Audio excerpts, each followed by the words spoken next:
సత్యవతి గారు, ఇల్లలకగానే కథ మీరు 90లోనో ఎప్పుడో రాశారు కదా! అప్పుడు ఆ కథ రాసేటప్పటికి సాహిత్య వాతావరణం అసలెట్లా ఉంది? మీ మీ కథని ప్రచురించే సమయానికి? అంటే అప్పటికి ఇంకా ఈ స్త్రీవాదం అంత ప్రాచుర్యంలోకి రాలేదు. హ్మ్. ఈ ఈ కథ రాస్తున్నప్పుడు నేను నా చుట్టుపక్కల ఉండే ఆడవాళ్ళు, తర్వాత పెళ్ళయిన తర్వాత మా స్టూడెంట్సు, కొన్ని నా అనుభవాలు ఇవన్నీ కలిసి సరదాగా రాసుకున్న కథ అది. హ్మ్. రాసుకుంటే అది ఉదయంలో వచ్చింది. ఉదయం సండే ఇష్యూలో. హ్మ్. దాన్ని నవీన్ వాళ్ళు ఫస్ట్ మొదలుపెట్టిన కథ 90తో మొదలుపెట్టారు. హ్మ్. అందులో వేశారు వాళ్ళు ఆ కథ. హ్మ్. వేసిన తర్వాత దానికి బాగా ఇదొచ్చింది. రెస్పాన్స్ వచ్చింది. సాహిత్య ఆ! తె ప్రపంచంలోకి ఓహ్! బాగా. తెలిసింది. సో, తర్వాత అది ఉలిక్కిపడ్డారు గదా అందరూ. అన్ని భాషల్లోకి చాలా ఆల్మోస్ట్ మలయాళం, తమిళు, కన్నడ, హ్మ్. బెంగాలీ హ్మ్. అన్నిట్లోకి అనువాదం అయింది. ఆ! ఇప్పుడు టెక్స్ట్ బుక్‌లో కూడా ఆ! వచ్చింది కదా! ఇప్పుడు నైన్త్ క్లాసు తెలుగు టె ఆంధ్రప్రదేశ్ ఆ! దాంట్లో. ఆంధ్రప్రదేశ్ 9వ తరగతి ఓకే. హ్మ్. అంటే పాఠ్య పుస్తకంలో ఆహ్, ఉంది. అంటే ఎందుకు ఉలిక్కిపడ్డారు అనటానికి ఇది మంచి ఉదాహరణ. ఆ! ఆ టైంలో నిజంగానే చాలామంది ఆడవాళ్ళు, మగవాళ్ళు కేవలం సాహిత్య ప్రపంచమే గాకుండా చదివిన వాళ్ళు అంటే అర్థం గాలేదసలు ఫస్టు. హ్మ్. ఎట్లా మర్చిపోతారు? పేరెట్లా మర్చిపోతారు? అంటే టెక్నికల్‌గా తీసుకున్న ఆ! వాళ్ళున్నారు. పిల్లలు కూడా చాలా మంది అడుగుతారండి నన్ను. హ్మ్. అమ్మ ఎట్లా మర్చిపోతుంది పేరు హ్మ్. అని. అది టీచర్ చెప్పాలి. హ్మ్. వాళ్ళకి అర్థమయ్యేటట్టు. అందుకని నాకనిపిస్తుంది ఇది 9వ క్లాస్‌కి ఎక్కువేమో అనిపిస్తుంది. అంటే ఈ కథ రాసే టైంకే మీకు అంటే ఫెమినిస్ట్ ఐడియాలజీతో పరిచయం ఉందా? లేకపోతే ఆ తర్వాత క్రమంలో లేదండి. ఏర్పడిందా? తర్వాత ఈ నీలి మేఘాలు ఇవన్నీ వచ్చి స్త్రీవాదం ప్రాచుర్యంలోకొచ్చి, ఇవి వచ్చిన తర్వాతనే నేను స్త్రీవాదం సెకండ్ వేవ్ ఫెమినిస్ట్‌ల పుస్తకాలన్నీ తెచ్చుకొని చదివా. హుహు.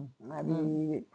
96లో నేను అమెరికా వెళ్ళా. హ్మ్. వెళ్ళినప్పుడు లైబ్రరీ నుంచి మొత్తం ఇవన్నీ తెచ్చుకొని, హ్మ్. కొన్ని కొనుక్కొని హ్మ్. చదివా. హ్మ్. మీకు అంటే తెలుగు సాహిత్యంతో పాటు ఆహ్, ఇంగ్లీష్‌లో కూడా ఫెమినిస్ట్ సాహిత్యాన్ని చాలా చదివారు కదా! హ్మ్. బాగా నచ్చిన పుస్తకం. అంటే బాగా నాకు నచ్చిన రచయిత గాని, రచన గాని ఎవరు? నాకు మొట్టమొదటి బాగా నచ్చిన పుస్తకం 'సెకండ్ సెక్స్' అండి. హ్మ్. సిమోన్ ది బావా. హ్మ్. తర్వాత 'ఫీమేల్ యూనక్' అని జర్మేన్ గ్రేది ఒకటుంది. హ్మ్. అది బాగా నచ్చింది. హ్మ్. ఇప్పుడు జా అన్నీ చదవగా తర్వాత మాయా యాంజెలో, యాలిస్ వాకరు వరుసపెట్టి అన్నీ చదువుకుంటూ వచ్చా. హ్మ్. యాలిస్ వాకర్ 'కలర్ పర్పుల్' కూడా చాలా బాగా నచ్చింది నాకు. హ్మ్. ఇంకా అందులో పడి అన్నీ వరుసగా చదువుకుంటూ వచ్చా. ఇప్పుడు, ఇప్పుడు కొత్తగా నచ్చుతున్న ఆవిడెవరంటే ఈవిడ మన 'చిమ్మమండ అడిచే'. హ్మ్. చదివారా మొత్తం? ఆ! ఆవిడవి గూడా? ఆ! హ్మ్. ఆవిడ బుక్స్ చాలా బావుంటాయి. హ్మ్. తర్వాత టాక్స్ కూడా బావుంటాయి. హ్మ్.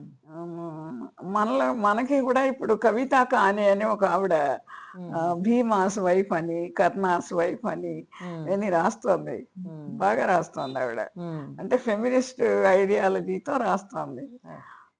అంటే ఇవ్ అందులో ఆహ్, ఆవిడ ఉపన్యాసాలు లేకుండా కొంచెం లిటరరీ వాల్యూస్ కూడా ఉన్నాయి. హ్మ్. బాగా రాస్తోంది. ఓహ్! ఇప్పుడు వీటిల్లో తెలుగులోకొచ్చినవి చాలా తక్కువున్నాయి కదా! వీళ్ళవి. రాలేదు. ఆ! ఇగ ఎక్కువ రాలేకపోవటానికి కారణం ఏంటి? అంటే వాటి మీద వాటిని అనువాదం చేయించాలి అనుకోవాలి గదా! హ్మ్. చెయ్యాలి అనిపిస్తుంది చదివినప్పుడు. హ్మ్. అది మరి మనం సెల్ఫ్ పబ్లిషింగ్ జేసుకోవాలి. అది. కానీ అంటే అనువాదానికి అన్నీ లొంగుతాయా? కష్టమే అండి. హ్మ్. కష్టమే. ఆహ్, అది ఎందుకనంటే నేను 1, 2 ప్రయత్నం జేశాను. హ్మ్. 'బియాండ్ ద ఫ్రాగ్మెంట్స్' అని ఒక బుక్కు హ్మ్. ఆహ్, ఆహ్, ట్రై చేశాను. తర్వాత ఇంకొక 2, 3 నావెల్స్ చేశా. అంటే అది బ్లాక్ ఫెమినిజం వైపు నుంచి హ్మ్. వచ్చినియి. చాలా అంటే కష్టం అనిపించింది ఆ టైం. అంటే చాలా కాలం క్రితం. అవునండి. ఇప్పుడు 'కలర్ పర్పుల్‌లో' నేను గాడ్‌ని హీ గాని, షీ గాని ఇట్ అంటానంటుంది ఆవిడ. హ్మ్. మరి దాన్ని మనం ఎట్లా రాస్తాం తెలుగులో? అవును. భాషలో ఉండేటటువంటి హ్మ్. స్వభావాలు మారుతూ ఉంటాయి. హ్మ్. ఆహ్, చిన్న చిన్న న్యూయాన్సెస్ కష్టం హ్మ్. పట్టుకోవడం.